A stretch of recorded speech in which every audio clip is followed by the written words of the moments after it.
Are we good, Betty? We are recording. You want more light? Yeah, it got very dark. And there's crunching noising in the background. Okay, so we're going to talk a little bit about application areas for pharmacogenomics. I'm going to talk in relation to cancer. I think I have some slides for cardiovascular biology as well that I'm going to put on the website for those of you that want to review those as well. So one of the reasons that cancer is an interesting area for pharmacogenomics is because you've got sort of two genomes to compare. So I'm going to talk a bit about that. I'm going to talk a bit about cancer predisposition, and then mention a couple of studies that were done by people in the Pharmacogenomics Research Network, looking both in terms of patient samples and cell lines and whole genome approaches. And we're going to put those papers on the course website as well. So what's the cancer genome? And basically we're talking about the genome in a tumor or type of cancer cell.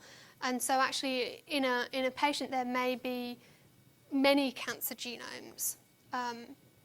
How is the cancer genome different to what I'm calling the host, the patient's germline DNA? And that's because there are genetic changes in the cancer cell that may or may not affect its response to drugs. What are the types of things that make cancer cells different? They lose cell cycle control. So the cancer cell, normal cells are usually contact inhibited. When they're next to another cell, there are receptors on its surface that interact with the neighboring cell, and these signals control the cell cycle about when the cell divides and replicates. The normal cells have a mechanism that controls this and stops there being overcrowding. Cancer cells lose this ability. They can maybe change the receptors that are on the surface, or perhaps the signaling that would normally tell them that the other cells are present, that's not functioning properly. Another way that cancer cells are different is that they may be resistant to mechanisms of cell death. They may have lost some of the suppressors, tumor suppressors, or they may have increased oncogenes, and so they may have reduced apoptosis, reduced programmed death. Another thing about cancer cells is that they have a lot of the time they have amplification in the detoxifying pathways. So the drug transporters that we talked about in the first session, things like ABCB1 was found because it was overexpressed in cancer cell lines that was resistant to multiple drugs. Another feature that occurs in some cancer cells is that they may have more growth factor receptors, and an example of that is the HER2 new receptor that will come up again later. So why don't we exploit these differences between the cancer cells and the normal cells and use that as a way to target drugs? And that's basically what we do. So there are broadly two main types of drugs used in cancer. And they're kind of like old and new. So the traditional ways that people have used to try and treat cancer were to look at cancer as a rapidly growing, rapidly dividing cell that was, even though ordinary cells are growing and dividing, they're not growing and dividing at the same rate as a cancer cell. So you hit the cancer cells with something that prevents growth and replication, and hopefully you don't kill too many of the normal cells as well.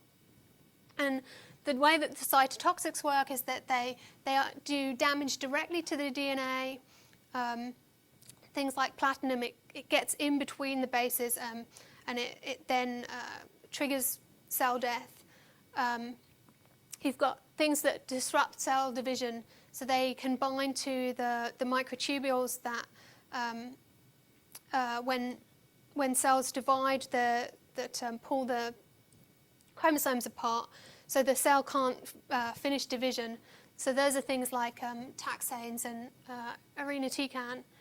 And then there are things that, like we mentioned with 6-mercaptopurine, that look like DNA. They get incorporated into DNA, but there's no way for the chain to continue, and so that they cause a break in the DNA. Some of the newer types of drugs for cancer are known as biologics. So they are designed specifically to particular receptors and to signaling pathways, a lot of which are the ones that are involved in growth factor response and for contact inhibition as well.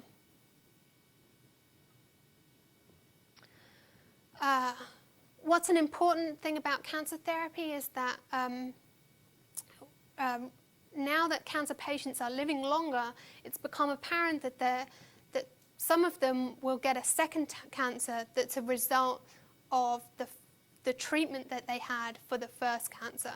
So let's say that they were treated with a cytotoxic agent and it caused DNA damage in the tumour cells, so they went into remission, they were cured of their primary cancer, but that agent also had an effect on some of their germline cells. Those cells then had the potential to become cancer cells later on. One of the applications for pharmacogenomics might be to identify people whose germline DNA puts them at risk for certain drugs. So you would not use those types of drugs, or you could use perhaps use a lower dose of a drug to treat their primary cancer, and therefore cut the risk to their normal cells, their healthy cells, make them less likely to get a second cancer in the future.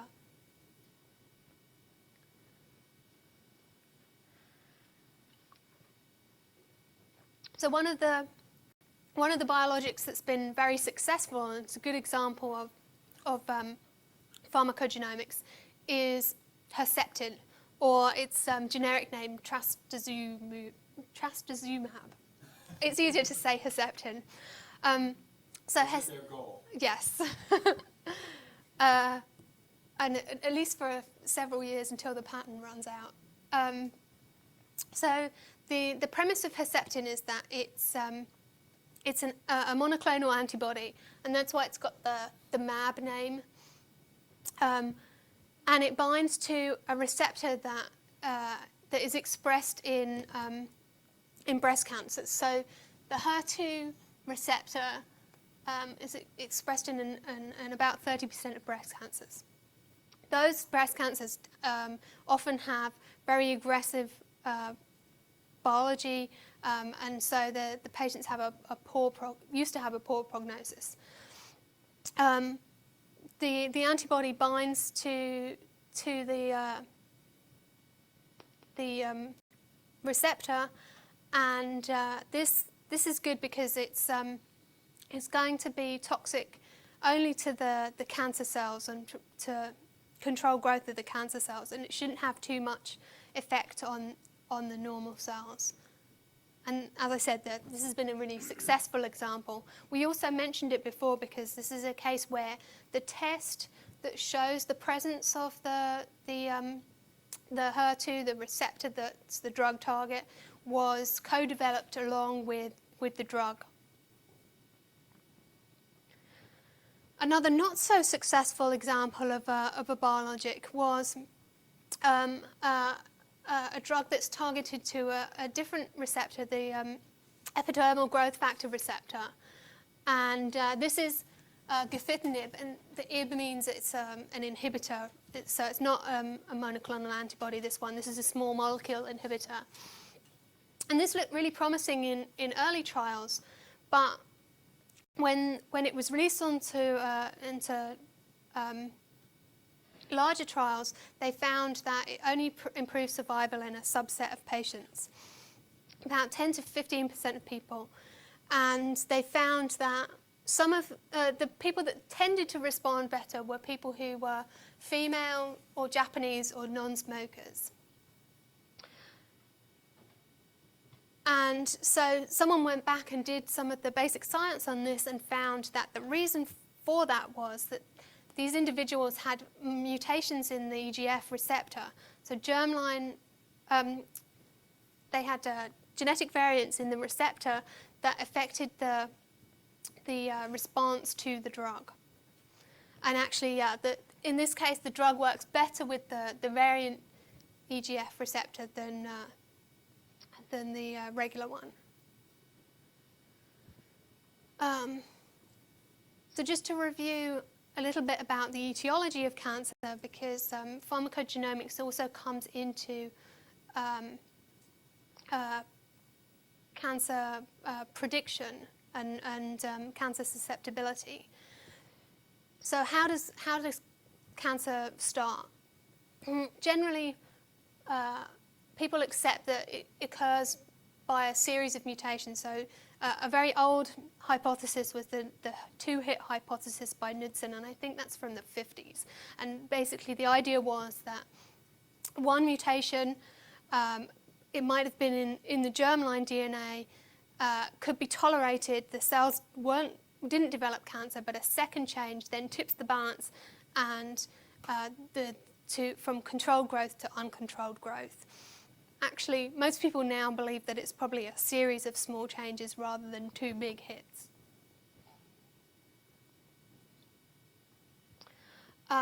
Even though most people accept that cancer is a genetic disease, that you have to have changes in the DNA for cancer to occur, and most people know that cancer can be hereditary. It's often overestimated how much how many cancers really are completely inherited. One of the most well-known examples is the BRCA1 gene and breast cancer, but actually only about 5 to 10% of cancer is inherited. Most cancers come from random mutations, small changes occurring throughout the lifetime. So, and these, we talked before about mistakes when that the polymerase made. They could also be responses to the environment, particularly things like radiation or exposure to chemicals, and also viruses. At this point, it's also worth mentioning a couple of other omics style things going on in this field. So people are looking at very similar to pharmacogenomics, but looking at nutrients. So things like vitamins, dietary intake. Some of these also overlap with pharmacogenomics. I talked before about the folate pathway. Also, I don't know if we mentioned one of the famous interactions that is known to occur with many drugs is that grapefruit juice is an inhibitor of the CYP3A4 enzyme. So if you're taking Lipitor is metabolized through CYP3A4. You can't drink grapefruit juice because it will stop the effectivity of the drug. Another area that's kind of similar is toxicogenomics, so drugs that are really pollutants. But some of these could be drugs as well. People are also looking at the presence of birth control in the water supply that's been from recycling of water, and are concerned that like estrogens that are out there in the environment now are actually having a toxic impact. Okay, so I don't know if Russ showed this figure when we... showed a three-way intersection Venn diagram from the results. Work, yeah. Okay, but basically we talked before about how it would be useful to look at different types of studies and combine all of the genes that were from the phenotypes in to find the ones that were most likely to be important at the intersection of all of the different types of studies. And this is particularly important in cancer studies because the difference between cancer drugs and regular drugs in development is that you really can't give hideously toxic drugs to healthy people in the same way that you can test other types of drugs. So most chemotherapy drugs are designed to be toxic, and so you really can't justify giving them to healthy volunteers in the same way that you would have to give them to a patient. So you have to use a lot of other methods to look at potential areas of pharmacogenomics. And so this study, which is the one that Russ talked about before, combines a little bit about expression profiling from patient samples, in vitro work from cell lines, and mouse models as well. So what's expression profiling? Basically using microarrays, or it could be RT-PCR, to look at genes that are affected by the drug, either up or down regulated, and trying to cluster them to find a signature that constitutes response to the drug, or it might be a signature that's for a particular type of disease, a particular subset of a disease you're interested in, one that might be more amenable to the type of treatment you're looking at. So in the way with Herceptin, they had identified a subset of breast cancer patients that had overexpression of the HER2. They also happened to be people that had very aggressive disease, and they targeted the drug to that system. So I'm going to talk a bit about a different study that was done looking at expression profiling on patient samples, and this comes from Mary Relling's lab at St. Jude's. So what they, if you remember back to the TPMT lecture in the first day, we talked about how leukemia therapy was pretty effective. That with about 80% of patients, they recovered, but there was still things hadn't really changed since the 60s about the 20% of people that didn't respond. So the goal of their group is to find ways to predict who's going to respond, who's not going to respond, and also to come up with the right cocktail of drugs. So leukemia patients are usually treated with various different drugs in succession. So they might have induction phase with, I think it's methotrexate, and then they'll have like a second set of cycling round between other different types of cytotoxics, and then maybe back to another one at the end. Some of them also have radiotherapy into that as well. So what they did was they took cells from the leukemia patients and looked at them under different conditions with 4 different drugs. And they picked 4 drugs that had different mechanisms of action. So when I showed you that there were types of cytotoxics that inhibited DNA synthesis, ones that stopped cell cycle. So they picked one that breaks down an amino acid instead. I think that actually inhibits how the cell divides.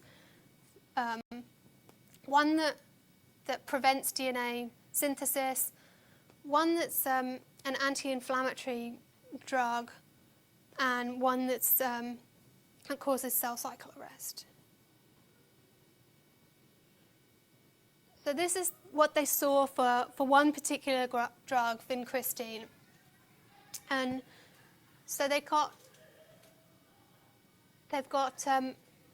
sensitive shown in yellow and resistant shown in orange. So they're kind of like the tails of a curve. So all of these people they considered to be sensitive to the drug, and those ones they considered resistant, because this isn't a linear scale. Why are 2 bars for each level?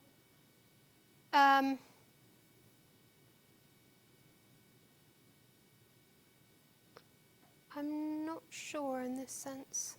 I think it may be that they went back and plotted who got what. I don't remember. So then they ran microarrays on the cell lines, and they looked at genes that were differentially expressed. And what they then did was they took 2/3 of the patients and built a model on that, and then tested it on the other third of the samples. So what that resulted in is finding a set of genes that allowed them to differentiate between the responders, so the yellow bars, and the resistant with the orange, the resistant and the sensitive cells, and looking at the gene expression in those different things. And you can see you've got all green in this section, and then all red, and then in this one you've got the red and then the green. So those ones are clustered together, and these ones are clustered together. And they came up with a set of 124 genes that seemed to help differentiate between the sensitive and the resistant. And one of the interesting things about that was that only 3 genes that were on that list there were any kind of publications that were to do with resistance to the drugs. And we have that data in Pharmacogenomics if you wanted to go get some of it and play with it. Of course, if you register for a password first. Did they make any new functional connections? I mean, that's 124. So they're still looking, basically.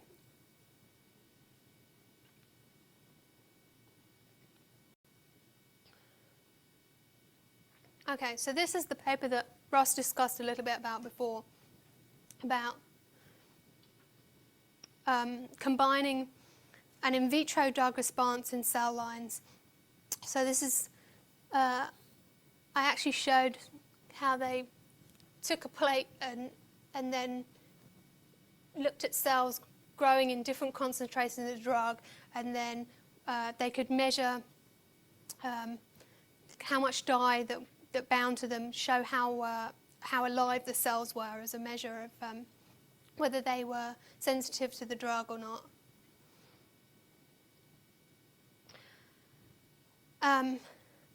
So we talked a bit about the Coriell samples before, and Russ mentioned that this was a really good idea because he basically got the genotypes for free, because he used the cells where he had the family information from the Ceph repository and the genotype information from Pharmacogenomics and other public sources.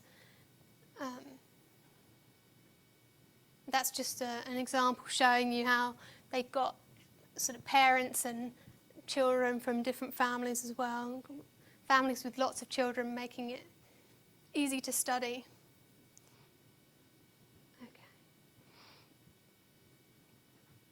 So one of the criticisms about this type of study was that they used cell lines that are not traditional cancer cell lines that people use for studying cancer. Why didn't they use tumor cell lines? Basically, a lot of the tumor cell lines are very, very diverse. You've got maybe 4 or 5 different ones for each type of cancer, so maybe like 5 different prostate cancer cell lines, a few different breast cancer cell lines, and they're all from unrelated individuals. Not much genetic information is known about them. The good thing about this set of cells was that they had really clear genetic information, and all the pedigree information as well. So that's why they chose these. So they had to do a validation just to show that the Ceph cells behaved in a similar way that you would expect tumour cell lines to behave. So what they did was they looked at the IC50, the half the concentration that it takes to kill on average any of the cell lines. And they showed that this was very similar for the Ceph cell lines as most tumour cell lines. And so they thought that this then meant that this would be a good model. They also showed that when they did die, they both died by regular apoptosis pathways as well.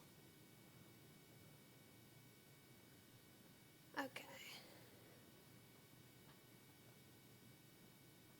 So yeah, what they did was they looked at the dose response curve with the increasing concentration in the drug, how many cells survived, and got like a profile. And rather than just taking the IC50, like the halfway point, what they did was they assigned a coefficient for the slope of the graph, so hoping to get more accurate representation of that. They also looked at patterns of linkage, and Russ described this previously, and came up with a list of candidate genes. And we also have a lot of that information as well, both descriptions of the phenotypes of the different cell lines and a lot of the genotype information as well, both for the docetaxel study, which is the one that was published. I'm not sure, they've also been doing the same kind of thing with different chemotherapy drugs, so they've done it with 5-fluorouracil and also cisplatin. This is by a different group actually out of Chicago. So in summary, complex diseases like cancer and their treatment require very complex studies. You often have to use a variety of different types of approaches to narrow down the genes of interest. And when I originally wrote these, I said that no one had published a clear relationship of SNP to phenotype response that was derived from a whole genome type study, and I think that still holds as well in the pharmacogenomics context, definitely. Okay, questions?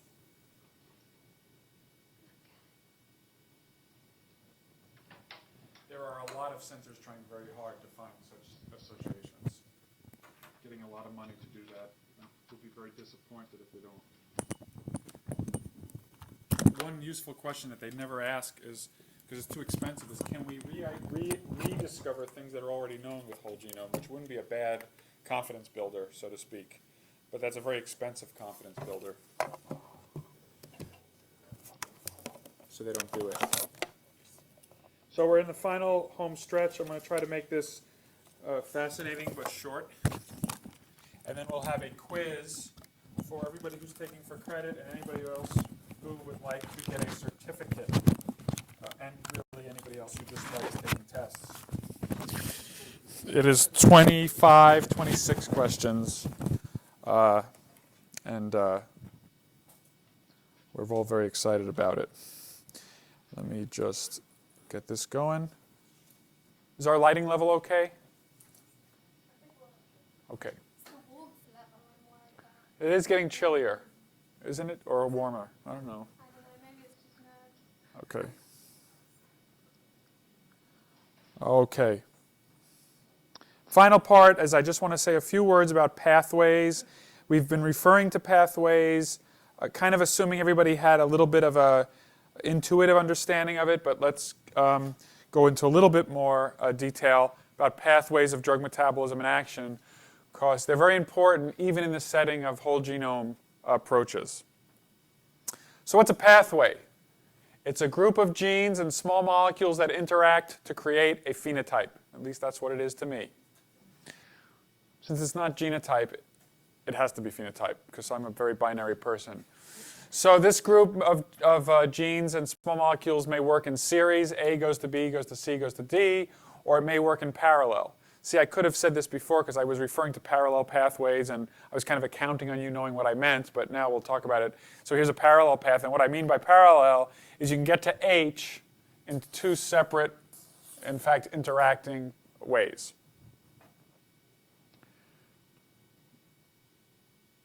Sorry. Measure a phenotype. Measure a phenotype. So the point is, usually we're interested in these because they do something as a whole that's biologically interesting, whatever. Some activity in the cell that is worth understanding and that takes more than a single gene to really understand. So I guess early in the lecture it's good to ask this question, do pathways really exist? Well, they're certainly useful to think about. But you have to right away say that in the cell, there are many genes inside, and they're all interacting and doing their thing. And it's really a network of interactions divided up by spatial constraints, concentration constraints.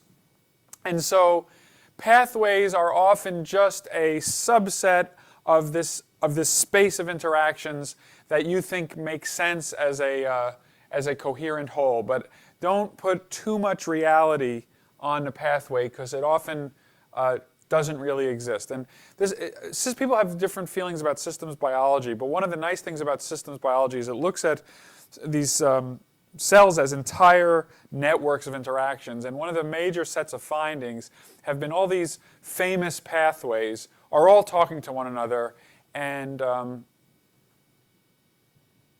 dividing them up can be very dangerous if you really want to understand their total effect on the cell. So that's just me being a little preachy. Yes? So systems biology is, who knows what it is. It's the study of entire systems of genes, usually at the whole cell level, usually with mathematical modeling, but not necessarily, where they're trying to look kind of from an engineering point of view of how the cell does stuff. So it's in distinction to hyper-reductionist approaches, which say, I'm going to understand this gene by purifying it and then studying its properties. The argument for systems biology is you also need to study the genes in their natural, in their wild niche. And when you do that, lots of things become uncontrolled. It gets way more complicated, but it also becomes very pertinent to lots of aspects of biology. And people have different opinions about the value of this way of thinking, but the one value that I think I certainly ascribe to it is they're very well aware that a pathway may well be a fake concept at any given moment. So there is really a network of interactions, and pathways just may be picking. So you might say there's a BDGH pathway. That's fine as long as F, A, C, and E are relatively fixed in your study. If A, C, and E are varying wildly, then if you just study B, D, G, and H, you're going to get very confused by the data that you collect. Because F is affecting H, and A, C, E is affecting G, and just looking at B, D, G, H is going to be confusing. It won't make sense. That's the argument in a nutshell for not thinking about pathways. Yet we do because they're cognitively useful for scientists.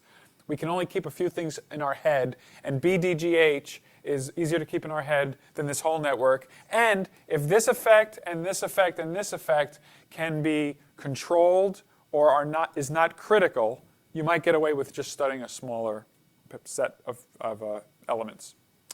So you know this already. Pharmacogenomics has pharmacokinetic pathways, pathways of drug transport and metabolism, and pharmacodynamic pathways. Where do they come from? Well, at PharmGKB, we have a system. Somebody says they're interested in creating a pathway. We have conference calls. People argue about the pathway. They argue about all these issues. Where do we draw the boundaries? What should we include? What shouldn't we include? Often based on data. So if it's based on opinion, these calls can take forever. But if you say, show me some data that makes it mandatory to include something else into this pathway, that might be an easier discussion. They rarely achieve 100% agreement, but when they reach enough agreement, the pathway is drawn graphically, linked to PharmGKB, and then they approve the pathway and we post it. And variations of this are common in all settings. We care about them because they're useful for generating candidate genes which might be worth studying if you're interested in the pharmacogenetics of a particular drug and the phenotypes associated with its response. So if a gene is, you've heard this before, if a gene is involved in the pharmacokinetics, then it may affect the drug levels. Caroline was just talking about some of the things you can measure to show that. If a gene is involved in the pharmacodynamics, it may affect the response or the side effects. Candidate gene lists are still important. If there are insufficient resources to genotype everything, you need to be intelligent and select a subset of genes. And having a story that a gene is involved in the PK or PD is a good reason to include it in your genotyping effort. Candidate gene approaches might group together genes that make sense and therefore might, even if they don't individually explain everything, in combination they might explain what you're observing. They still can be combined with whole genome scans in ways that we've discussed. But there is this problem that they may be biased by previous knowledge that is incomplete, and they do not produce entirely new discoveries. So for instance, if you used candidate gene approaches before we knew about the importance of VKORC1 for warfarin, you would be missing a very important genetic effect. Pathways are also useful as a way to look at high throughput data. Cytoscape is a company that makes a free piece of software available that is very much used by people doing high throughput measurements where they color the pathway based on some other data. I'll show you an example of that. Typically the data is mapped onto the pathway so the data can be viewed through the lens of the pathway. So for example, here's a PharmGKB, beautiful pathway, laid out for pleasure in viewing.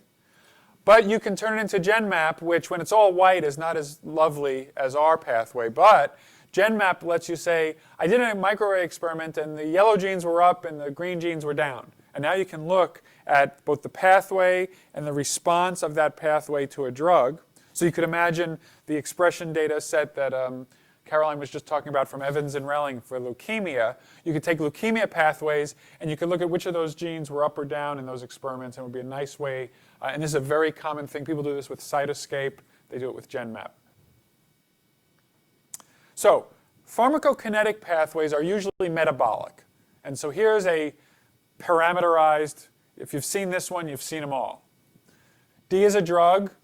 M1 and M2 are metabolites of that drug, little methyl groups added on or oxygen taken off. E is the excreted metabolite.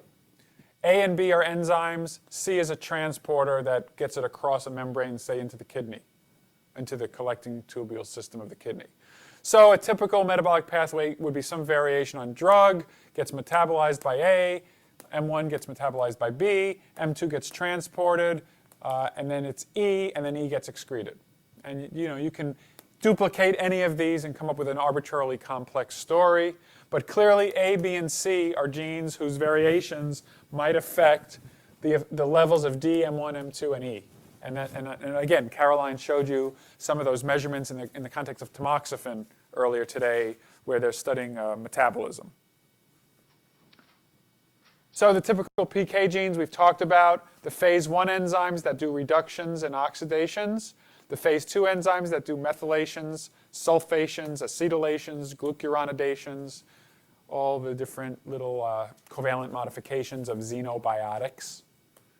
Transporters, that membrane brown proteins that get things across the membrane. Pumps that use ATP to get things out. Symporters that co-transport in the same direction. Glucose plus drug gets across membrane, or antiporters where the co-transport is in opposite directions. And that's all based on the energetics of the situation.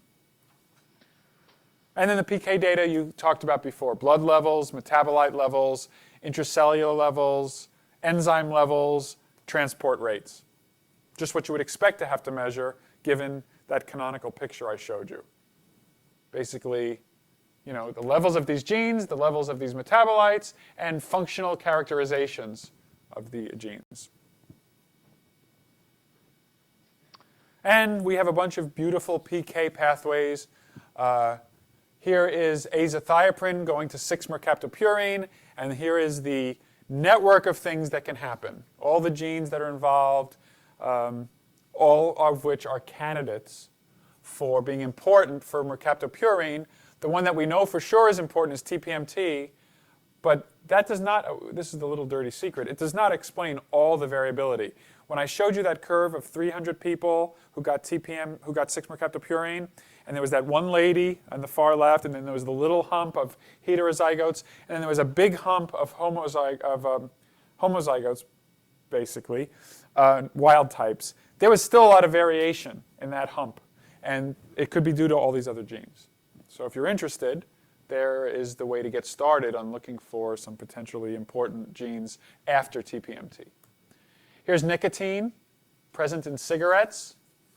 CYP2A6 is the most famous gene involved in metabolism of nicotine, but there are many others that are potential candidates for explaining variation in nicotine metabolism. Pharmacodynamics pathways are much more diverse, and I've tried to kind of do the same. If you've seen them one, you've seen them all kind of graphic. So NM1 and NM2 are natural metabolites, naturally occurring small molecules. D is a drug, R is a receptor, A is an enzyme, B is a kinase, C is a target protein of that kinase. So 3 different diagrams here. Drug may inhibit an enzyme that does this, and so its action may be to increase the levels of this and to decrease the levels of that by blocking its transformation. That could be one way that a drug works, and therefore its pharmacodynamic pathway. I have to point out as a high level that pharmacodynamic pathways are often closely related to normal biology pathways. You're just adding a drug that's either inhibiting, that's the inhibit sign, or activating normal biology. So here, this is the normal biology, this is the normal biology, this is the normal biology, and the drugs are just coming in and mucking it up, either making it faster or slower at what it does. So here you have a receptor. The drug activates the receptor, which then turns on an enzyme that then catalyzes this transformation, and therefore, if your disease is because of not enough NM2, this drug is going to help because it's going to increase the creation of NM2. And then a similar variation here would be drug binds a receptor, which binds a kinase, which starts a cell signaling cascade of some kind that finally hits something that's the target, and then maybe that target has a function like it becomes a transcription factor or whatever. So this is just all of biology, and the drug is just kind of interfering. So it's much more diverse. That was the point. So the genes are all the top drug targets. We talked about that a little bit. GPCRs are number 1, and it can affect signaling within the cell, control of gene expression, control of metabolism, or anything else you can think of, your favorite gene. And the data, therefore, is all over the place. And you got a flavor from that. It's limited only by the creativity of the pharmacogenomic investigator. It's at these levels, and then you usually want to have a story that goes through all levels to explain the clinical effect. That's an important point. The fortress of pharmacogenomics would be a fortress that has a molecular, a cellular, and an organism-based story about how the drug works. You can get by with that with less, but that's the best. That's the fortress. This is a very high-level question, but do you have any sense of whether most drugs fix what's broken or usually compensate for it in some other way? Yeah, I think most drugs compensate by tweaking a related pathway, even the pathway that's in, but few drugs kind of slot in and make everything look normal, which is why you get side effects and imperfect performance. I lost my little tip. Well, I got 2 more here. Okay, so there's famous pharmacodynamic pathway, corticoids, glucocorticoids, like hydrocortisone, prednisone, if you've ever taken it. Where's the prednisone itself? I can't even find it. There it is. It comes in, it's inhibiting a bunch of stuff. There's stuff acting on it. It's having downstream effects. And you'll... These are anti-inflammatory drugs, yes. Steroidal anti-inflammatory drugs. There are also non-steroidal ones. Here is the statins, the famous cholesterol medications. You have your normal cholesterol metabolism, which makes cholesterol. In a person with high cholesterol, for some reason that's overly exuberant. So the statins block a step in the creation of cholesterol, and at least through this mechanism, and perhaps through other mechanisms that are actively being studied, lowers cholesterol. So again, it's always, a lot of the PD are these red arrows that are, or these little inhibitions or activation arrows. I don't know. Do you? But that would certainly be the kind of thing that could happen. Yeah. Acetyl-CoA, there's a lot of it in the cell, and it's pretty high flux. So probably there are ways, this is the network idea, there are probably ways to get rid of it. It's a source of energy. It's probably used for a million things. So how do we exchange pathway information? Again, this is a little bit of an informatics topic, but after all, this is BMI 301. Well, we have graphical pathways. We can draw pictures.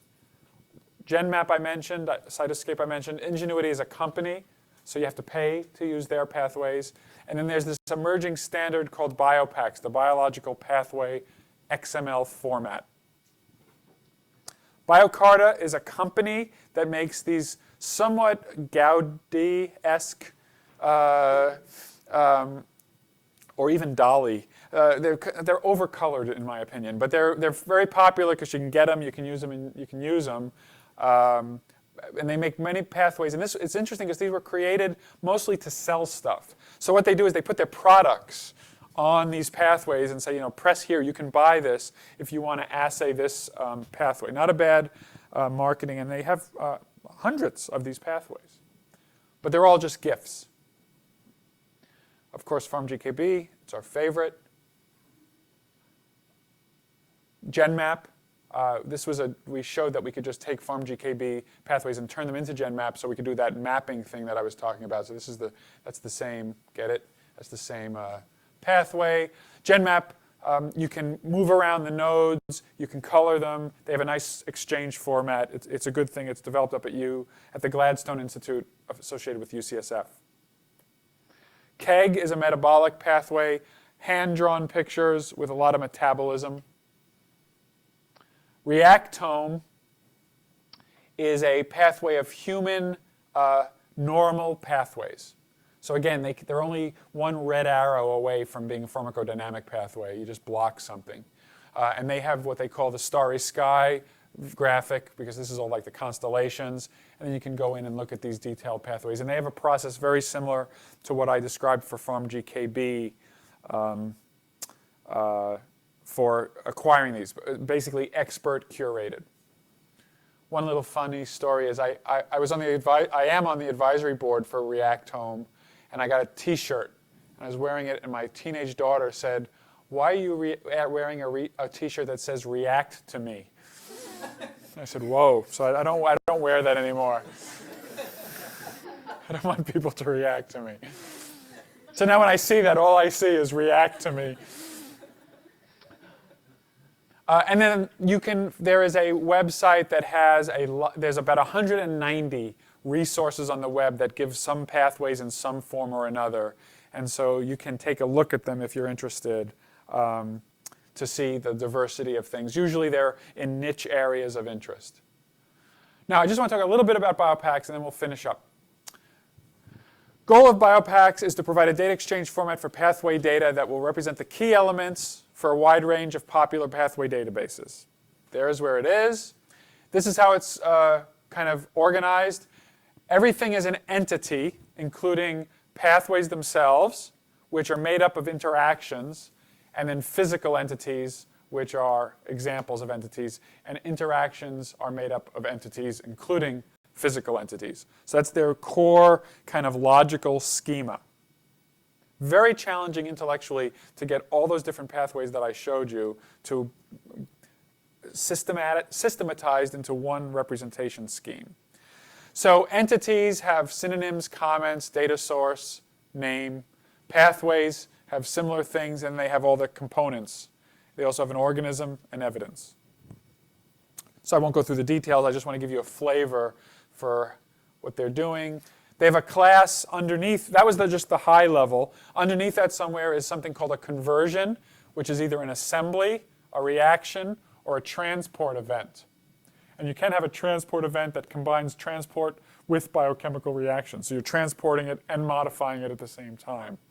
And then they have these relationships, these logical relationships. And so a reaction has kind of what you would expect, where it has the left-hand side and the right-hand side. It's funny that people wind up just using that because we all think about, left side goes to right side, and then a bunch of other information about the reaction. And then the transport, has the thing that's on the left and then the thing that's transported, and it's always transported to the right, so to speak. They have physical entities, as you could imagine, DNA, protein, RNA, small molecules, and complexes. And they have features like their chemical formula and their structure. And then they have utility classes, like a publication, which is basically the PubMed ID plus some information about a publication. And so if you explode this a little bit more, you can see how they start to build a schema up of the components of a pathway so that we can talk about them in a very general way. Very exciting, potentially very useful, not quite to the point where PharmGKB can recode all of our pathways with this, but we very much wanted to get to that point. And there's a little bit more of an explosion of a different piece of it, and that's not that important for you to know unless you're passionate about pathways. So the conclusions are it's an emerging standard. It will allow for transfer of pathway information between these 170 or 190 pathway databases, and they have a nice, very logical development plan, which they are slowly but surely accomplishing. And then the pathway conclusions in general is that these PK and PD pathways are very important for pharmacogenomics researchers. They're a good way to explain pharmacogenomics results. Representation of these pathways has to be pretty powerful because it's everything. It's metabolism, signaling, expression control, and BioPACS is a pretty good standard that's emerging. So we are done, and we have a quiz. So we'll take 1 minute for whoever doesn't want to take the quiz. And nobody has to except the people who are taking it for credit and who want certificates. So if you would like to take the quiz, raise your hand, and we will give it out. Otherwise, you don't have to take it. So we'll just get started. I think we have 25 minutes. It's open notes. Yes. Closed internet, open notes. So don't do Google searches, just look at your notes.